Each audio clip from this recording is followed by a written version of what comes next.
Hola, buenas noches.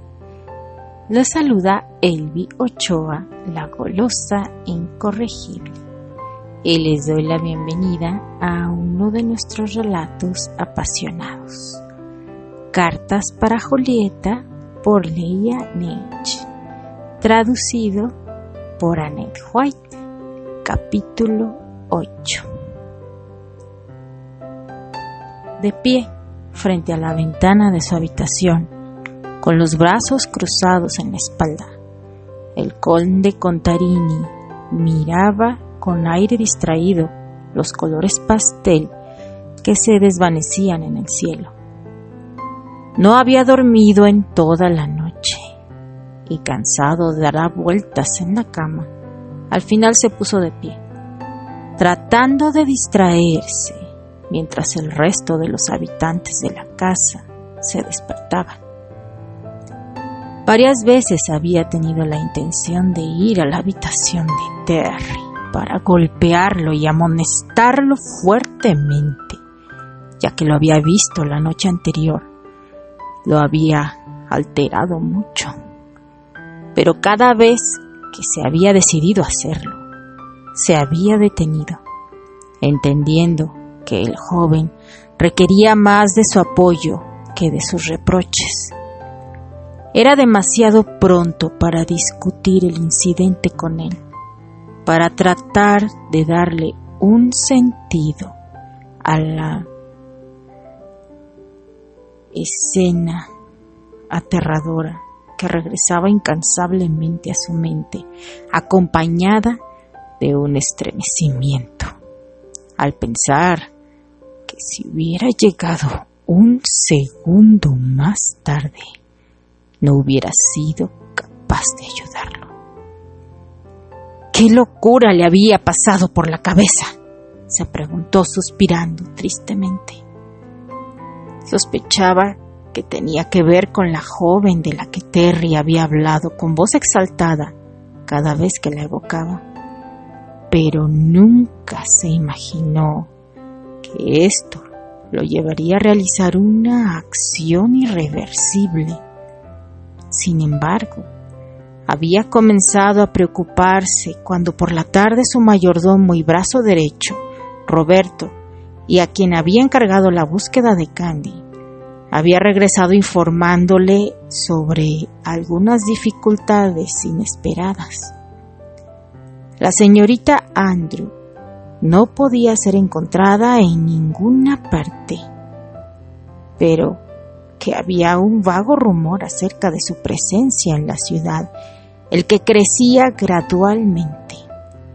Además, había un pequeño inconveniente. Ella no estaría sola y, algo peor, estaría casada. El conde se apresuró a llamar a una conocida de la Gazette de Venecia, una verdadera chismosa, pero quien seguía siendo la mejor fuente de información sobre los últimos chismes de la élite. Esta última le había dicho que un periodista se puso en contacto en la mañana con ella para pedirle la confirmación sobre esta noticia que tenía su editor en Nueva York. La familia Andrew era poco conocida en Europa y mucho menos el señor Capwell, pero el hecho de que un periodista estadounidense estuviera interesado en esta pareja era una clara evidencia de su valor noticioso, por lo que el rumor se había extendido lento, pero seguro, en los salones de Venecia. No tardaría mucho tiempo en que sería la entretención de todas estas personas ávidas por los chismes del mundo, incluso el más inocuo. Continuando con su investigación y siempre ayudando por su fiel Roberto, el recuento lo llevó al Hotel Baglioni. El empleado empezó a temblar en cuanto el conde había explicado la razón de su visita y había dado un paso atrás, con miedo de ser atacado de nuevo. Ganando su confianza, terminó contándole lo que le había sucedido anteriormente describiendo la reacción impulsiva de este visitante inglés que estaba bastante disgustado. Pero lo que más le había alarmado era el saber que Terry se había ido enseguida, con la mirada sombría y sin decir una palabra. ¡Maldita sea! ¿Por qué no habría esperado a la chica para hacerle frente a sus contradicciones? A su misma edad, habría sido capaz de romper con todo ante tal traición. Entonces se dio cuenta de que un choque emocional muy violento podría abrumar y dejarlo sin reacción, devastado, como muerto en el acto. Se perdía toda la razón. Nada tenía sentido ni interés, ni siquiera la propia vida. Él había conocido esa terrible pena una vez y afortunadamente su mejor amigo Richard había estado a su lado ese día porque, en el fondo, sabía que lo que había pasado por su cabeza en ese momento merecía atención. Aquí, el joven Granchester, por desgracia, no tenía amigos a quien confiar sus problemas. Estaba a merced de que un acto desesperado se apoderara de él en cualquier momento. Tenían que encontrarlo lo más rápido posible. El conde y su mayordomo habían decidido separarse para aumentar su oportunidad de encontrarlo más rápido, pero no contaban con la maraña de callejones y canales por los que tenían que ir. Podía estar en cualquier lugar. Al caer la noche, con las manos vacías y decepcionados, se unieron en la plaza de San Marcos. Agotado por las largas horas de caminata, el conde había sentido la necesidad de sentarse en la terraza de un café para recuperar el aliento unos minutos. Por casualidad, había elegido el café Florian, mientras que el mesero le preguntó si quería algo de beber. El anciano, sin mucha esperanza, porque tal vez era la 100ª vez que había hecho la misma pregunta, le consultó si no había visto a la persona inglesa que estaba buscando. Con la descripción del joven, el camarero había abierto los ojos y asintió frenéticamente con la cabeza. «Usted acaba de perderlo. Él todavía estaba aquí hace 5 minutos». «¿Usted sabe en qué dirección se fue?» «Hacia este lado de Campanile. Debe darse prisa. No se veía bien».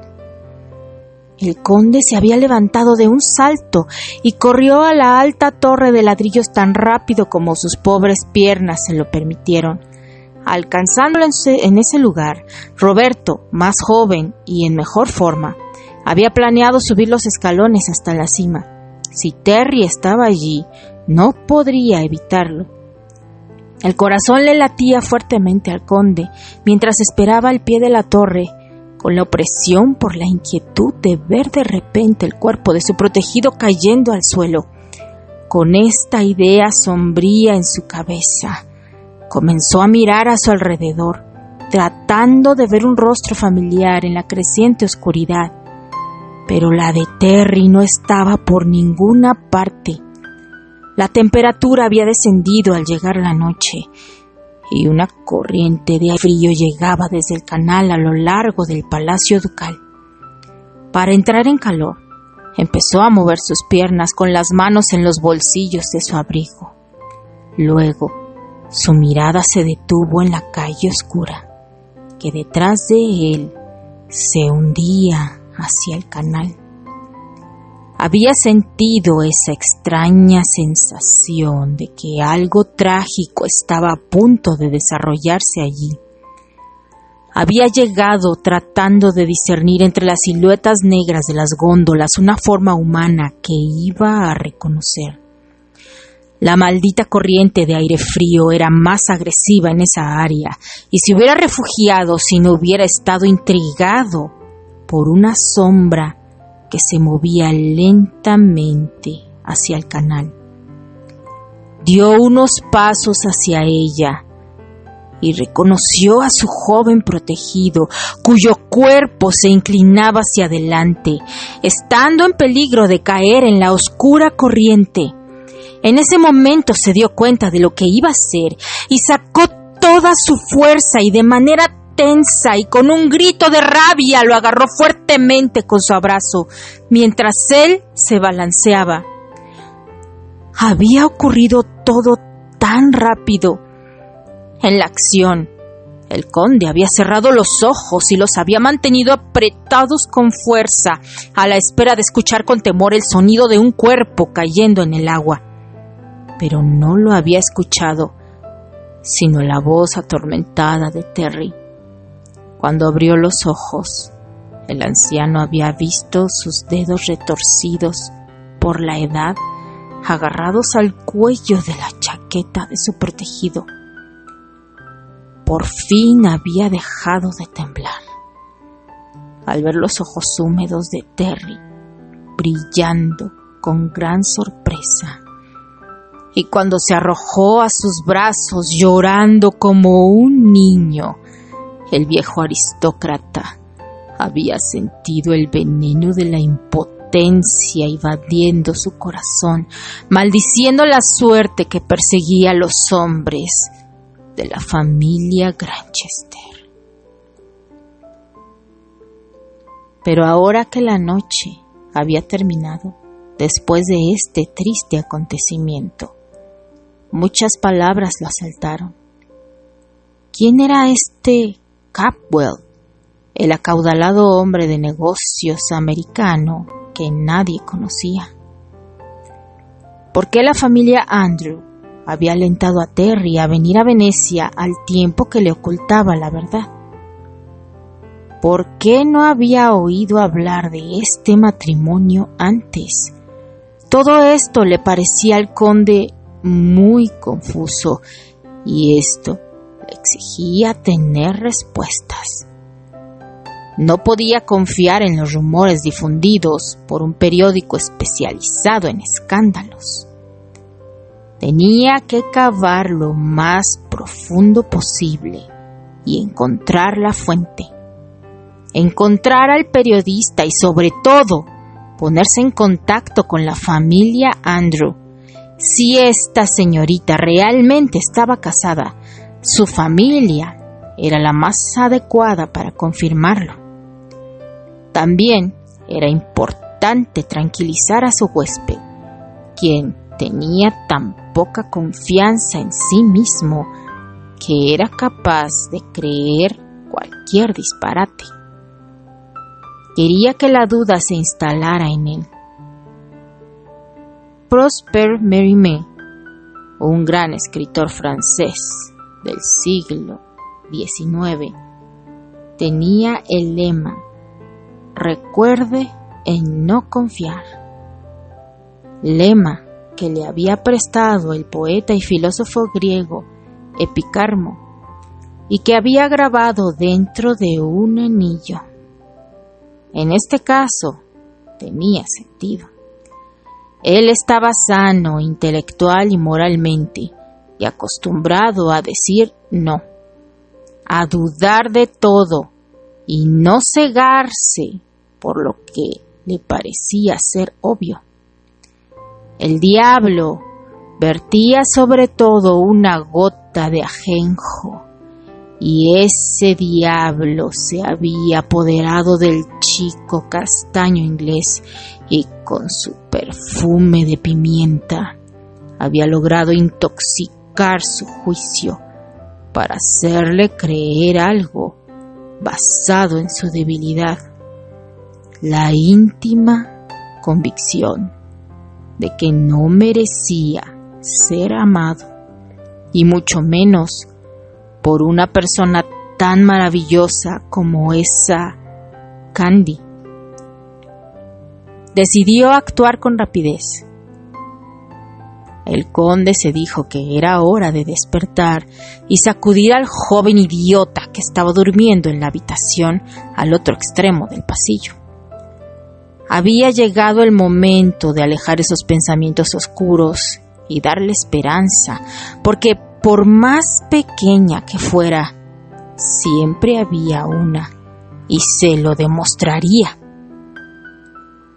Fue en ese momento que dio un salto, sorprendido por los fuertes golpes contra su puerta, la que abrió casi sin aliento, viendo al visiblemente angustiado mayordomo. «Señor, el señor Granchester, dime, él se ha ido».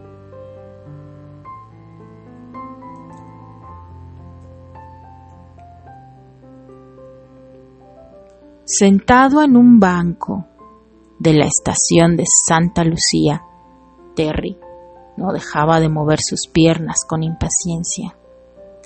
Él quería salir lo más pronto posible de esta ciudad. El jefe de la estación le había dicho que el primer tren de la mañana estaba a punto de llegar. Se reía del destino. Él solo quería ir rápidamente hacia el norte y lejos de Venecia. Durante toda la noche había estado pensando y finalmente concluyó que ya no tenía nada más que hacer en ese lugar. Habría sido ridículo tratar de ver a Candy en estas condiciones. De cualquier manera, nunca habría tenido el valor de enfrentarse a ella.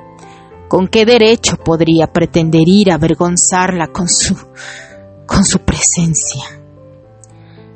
Ella había dado vuelta a la página y era la mejor decisión que podría haber tomado.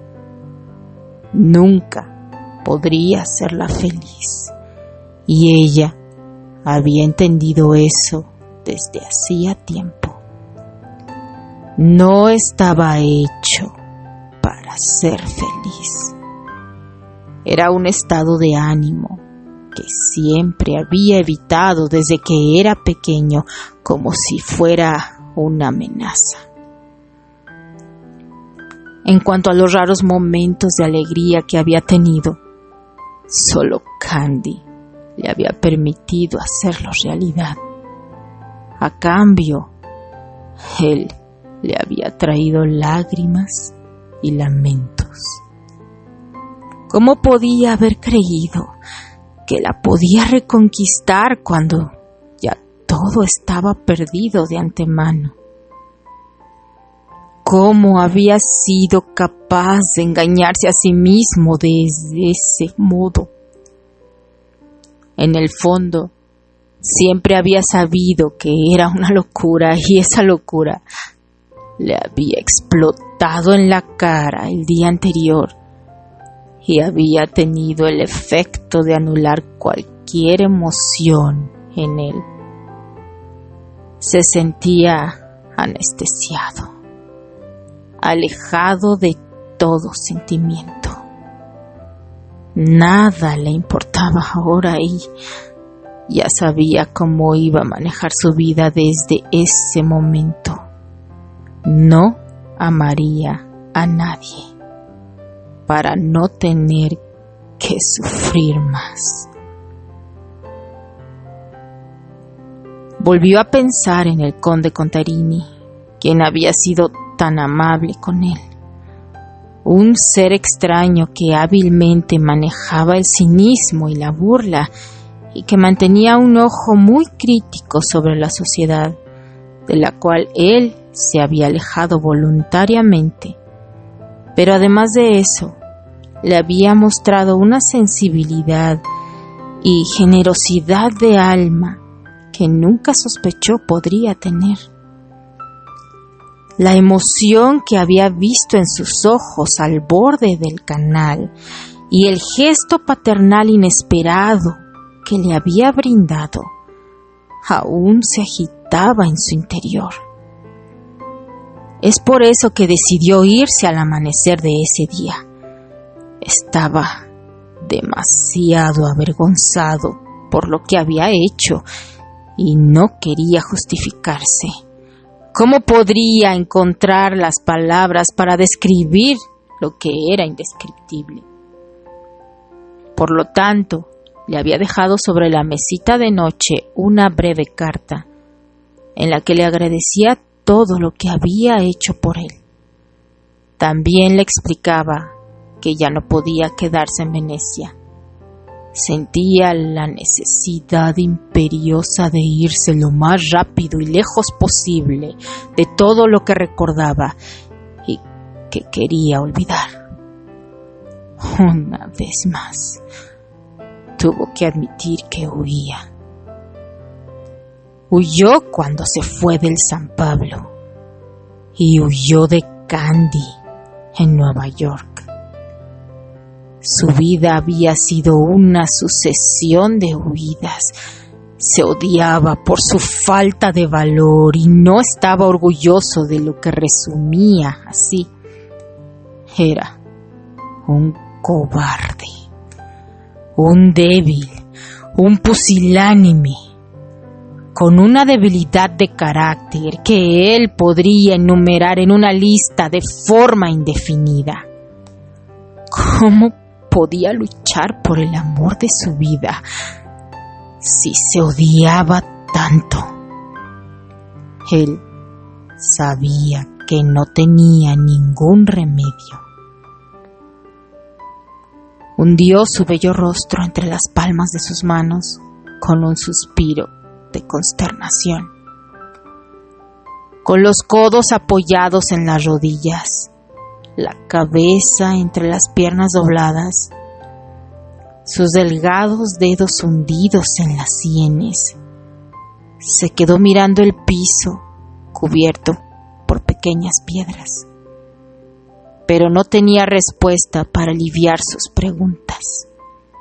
Él sabía que tenía que renunciar a creer en lo imposible. En ese momento quería más que nada ir a su hogar y refugiarse en el único oficio capaz de suavizar su condena: el teatro. Él sabía que no le ayudaría a curarse por completo, pero le daría al menos fuerzas para levantarse cada mañana. Esta posibilidad no le dejaba su corazón rebosante de entusiasmo, pero tenía que prepararse para este estilo de vida desde ahora. No le era algo ajeno.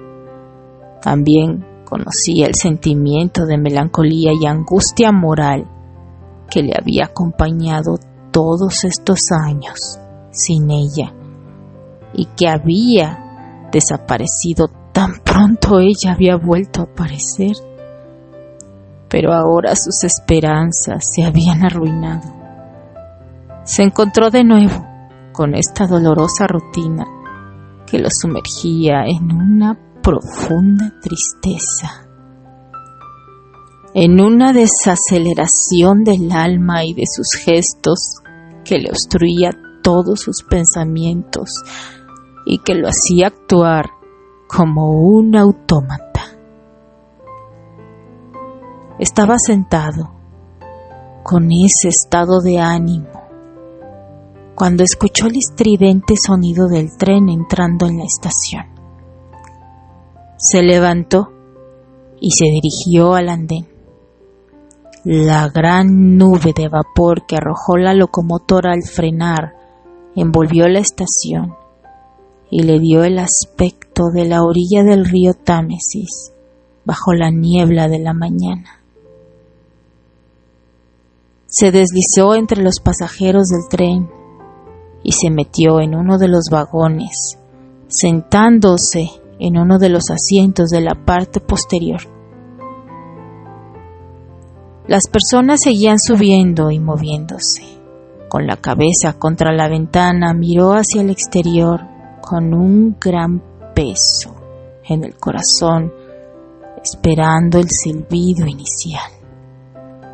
En unos segundos más se iría lejos de allí. Esta simple idea le hizo transpirar y se le apretó el estómago. Una vez que se moviera el tren, ya no habría ninguna posibilidad de retorno. Todo habría terminado.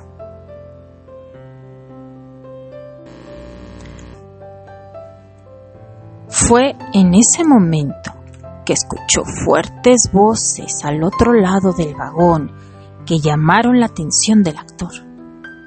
Miró hacia arriba y vio a un grupo de personas que entraron al coche con el equipaje y se sentaron de una manera ruidosa en los asientos que estaban a su alrededor. Entonces, vio a un hombre joven que llevaba una pierna enyesada, que caminaba dolorosamente por el pasillo, apoyado a ambos lados por dos fuertes amigos. Estaba discutiendo con un individuo más bajo, que estaba detrás de él y que no podía ver con claridad, pero cuya voz le parecía familiar. Este último, tirando de una maleta pesada, parecía muy enojado. ¡Apúrate y muévete para atrás, torpe patán! Me gustaría verte en mi lugar con una pierna rota. Si no te hubieras resbalado corriendo detrás de esa camarera del hotel, no estarías aquí. Y nosotros no estaríamos en problemas ahora. Siéntate aquí antes de que yo te rompa la otra pierna. El joven se instaló en un asiento vacío en el cual podía estirar su pierna lesionada. Su interlocutor estaba sentado frente a él y claramente no había terminado con él. No te hagas el vivo conmigo. ¿Cómo vamos a hacer ahora que no puedes caminar? ¿Quién te sustituirá como Romeo? A ver, dime. ¿Dougie, tal vez? Exclamó poniéndose la mano en la barbilla y hablando de un hombre con una gran panza que estaba cómodamente entretenido con un gran sándwich. No lo sé, dijo el lesionado, levantando los ojos, cansado de todos estos reproches. No lo sabes, te lo voy a decir, señor, no lo sé. Si dejaras de guiarte por lo que tienes debajo del cinturón y que te sirve tanto como tu cerebro, nos evitarías muchos problemas, porque realmente tenemos un gran problema y no sé cómo saldremos de él. Tenemos una presentación en 2 días y no tengo un Romeo, le gritó a todo el que quisiera escuchar, agitando sus brazos con disgusto. Solo hay que preguntarle a Elliot. Él me reemplazó una vez. Es como pedirle a mi abuela que se haga cargo de eso. Es catastrófico y lo sabes. Por favor. Ya he escuchado todo, respondió Elliot molesto. ¿Quién te preguntó? Ten en cuenta que no he olvidado nada y estás en riesgo de quedar en el mismo estado de tu colega. No estoy de humor, créeme. Y yo te he conocido más alegre, Sid. ¿Qué? ¿Quién dijo eso?, exclamó el anciano colérico, levantándose de su asiento. Se volvió hacia la parte trasera del coche y se dio cuenta de una figura masculina que se le acercó. Cuando se puso de pie cerca de él, le preguntó con certeza: ¿Terrence Graham? En carne y hueso, Terry respondió con una sonrisa pícara en los labios. Oh, Sid, tenía dudas de que fueras tú al principio, pero cuando perdiste la paciencia, Estuve seguro de que sí lo eras. Sagrado Sidney Wilde. Un temperamento ardiente le valió muchos altercados con Robert Hathaway, director de la compañía Stratford, tanto así que terminó dejando la compañía. Terry no le había visto desde hacía años. Sabía que se había ido a vivir, que había fundado su propia compañía, pero nunca se imaginó verlo aquí en Venecia, bajito, con un ligero sobrepeso que hacía tirantes los botones de su chaqueta. Mantenía esa mirada cómica que lo caracterizaba. Su cabello se había vuelto blanco y era escaso, pero todavía tenía sus grandes ojos azules, coronado por cejas espesas que dominaban sobre su cara regordeta. Se quedó mirando a Terry con la boca abierta por el asombro. «Vaya, Terry, qué sorpresa», exclamó dándole un caluroso abrazo a su amigo. «Eres la última persona que esperaba encontrar aquí, pero ¿qué haces en Italia?» «Yo estoy, ¿cómo lo diría? De vacaciones», dijo con un poco de vergüenza. «¿De vacaciones? ¡Qué suerte!», suspiró su antiguo camarada de teatro. «Estoy de gira todo el verano con mi compañía y ahora este idiota, este mujeriego incorregible que me ha desilusionado porque es incapaz de controlar sus hormonas». El chico rubio, receptor de estos calificativos, se hundió más profundamente en su asiento, enrojeciendo de humillación. «Señor Dios, ¿qué voy a hacer?», el pobre hombre se quejó volviéndose hacia Terry. «Nos esperan en el festival de verano en Verona para actuar en 2 días y no tengo a nadie para reemplazarlo. Voy a tener que hacer el papel de Romeo en su lugar. ¿Me puedes imaginar? Casi con 50 años, con medias blancas bajo el balcón de Julieta. Realmente me vería muy patético». No digo que patético, pero sin duda muy cómico. El valiente Sidney se encogió de hombros con un suspiro de desaliento. Se dejó caer en el sillón y se apoyó en la parte posterior de manera pensativa. Los miembros de la compañía lo observaron en silencio, sin atreverse a pronunciar una palabra, por miedo a provocar su ira de nuevo. De repente sus ojos se iluminaron y le habló a Terry con una sonrisa divertida que reveló sus 2 hileras de bonitos dientes. «¿Y si tú interpretas a Romeo?». Terry se puso pálido y comenzó a agitar su dedo con energía. «¿Qué? No. Sí», asintió vigorosamente su interlocutor. «Estás de vacaciones, ¿verdad? Tú puedes reemplazar a este idiota», señalándolo con su mano con desdén, «y sacarnos de esta mala pata». «Es que estoy ya de regreso y hace mucho tiempo que no interpreto ese papel». Tenía que encontrar una mejor excusa y rápido, pero el hombre de 50 y algo años no lo escuchaba, obsesionado con la idea ingeniosa que le había pasado por la cabeza. Esta vez se puso de pie cerca de él, señalando decididamente hacia la nariz del joven, quien se retiró lentamente hacia el fondo del vagón. «No puedes escaparte, Terry. Eres el único que puede sacarme de este lío. Te sabes este papel a la perfección. Te vi interpretarlo cientos de veces perfectamente. Te lo ruego, no nos defraudes». «Es imposible», respondió moviendo la cabeza. Su corazón latía con fuerza. Se sentía atrapado y ni siquiera podía saltar por la ventana para escapar. Huyendo de nuevo. Con las manos juntas, Sidney lo observaba con la mirada digna de los cachorros corgis de la reina de Inglaterra. ¡Por piedad!, chilló entre los dientes con la sensación de que Terry se le escapaba.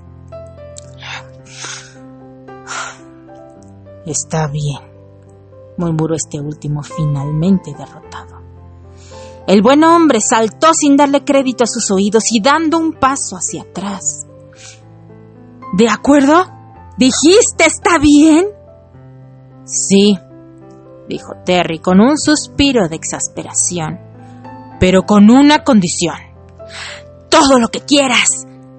Quiero estar solo. Quiero comer, dormir y ensayar donde y cuando yo quiera. En una palabra, quiero estar solo».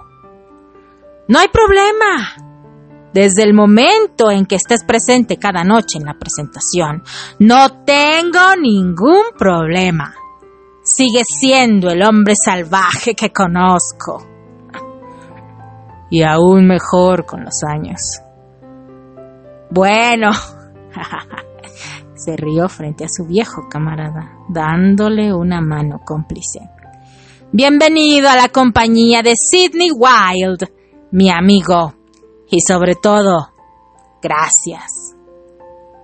Radiante y aliviado, se giró de inmediato hacia sus actores, quienes de inmediato se levantaron y aplaudieron, gritando el nombre de Terry con silbidos y haciendo algunos gestos con sus puños triunfantes por encima de su...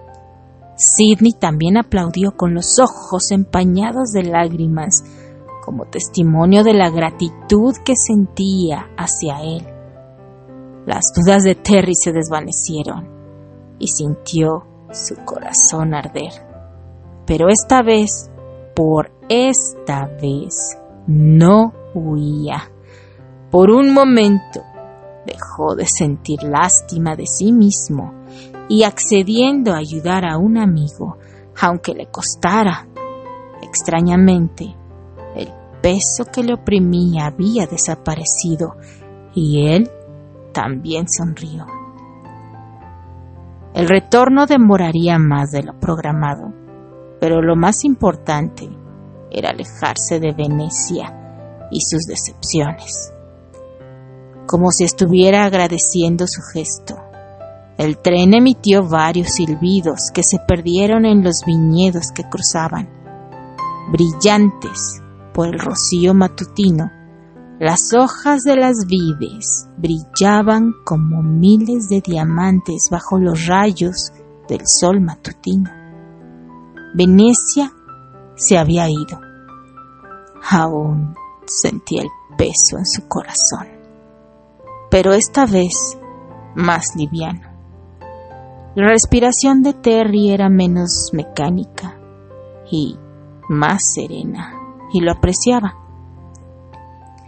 Él sabía que no iba a durar para siempre, pero agradecía el reposo que se le ofrecía. Se sentó y cerró los ojos, mientras se dibujaba una sonrisa melancólica en sus labios. Mecido por el ritmo regular del tren, se rindió sin oponer resistencia a un sueño sin sueños, totalmente agotado, sin saber que la distancia lo acercaba más a su destino. Hasta que... ¡Ay, no! ¿Qué tal? Leia, ¿por qué nos haces esto? Bueno, no, más bien gracias. Después del angustioso capítulo anterior, chicas, ¿a poco no? Todas gritábamos así de ¡no, Terry, ¿por qué? Y luego de este también angustioso. inicio del capítulo 8, porque decimos, pues ya se le escapó al conde y ahora qué va a hacer el loco todo triste y deprimido y creyendo en esa mentira de la mugre de Lisa. Pero bueno, al final le hizo caso a su corazón y aceptó la oferta, aceptó ayudar a su amigo. Y pues por ahí dicen, hace el bien sin mirar a quién, y va a obtener una gran recompensa porque, pues no sé si pusieron atención, pero va a participar como Romeo en el Festival de Verano de Verona, la ciudad de Romeo y Julieta, donde justamente se encuentra una pecosa cuidando de la recuperación de su amiga. ¡Ay, qué emocionante! Me encanta este twist, me encantó cuando lo leía. De verdad, lo gocé mucho, dije, salté así con grititos emocionada, ya sabes, fangirleando de lo bonito, así de ¡sí! Y bueno, magnífico capítulo. Muchas gracias, Leia H, por deleitarnos con tus letras. Muchas gracias a Annette White por haberlas traducido y así podernos engolosinar con estas descripciones y estos giros del destino que describe Leia. Y muchas gracias a ustedes por estar, por acompañarnos y por disculpar los retrasos que a veces tenemos en estas grabaciones, porque de repente la vida no nos permite hacerlo en su momento, pero aquí estamos, retomando con mucho cariño para todas ustedes. Les agradezco que nos acompañen, que nos apoyen con un like, con un maravilloso comentario o viendo alguno de los anuncios, ya saben. A mí y a mis compañeras apasionadas, infinitas gracias. Se despide Elvi Ochoa, la golosa incorregible. Bye.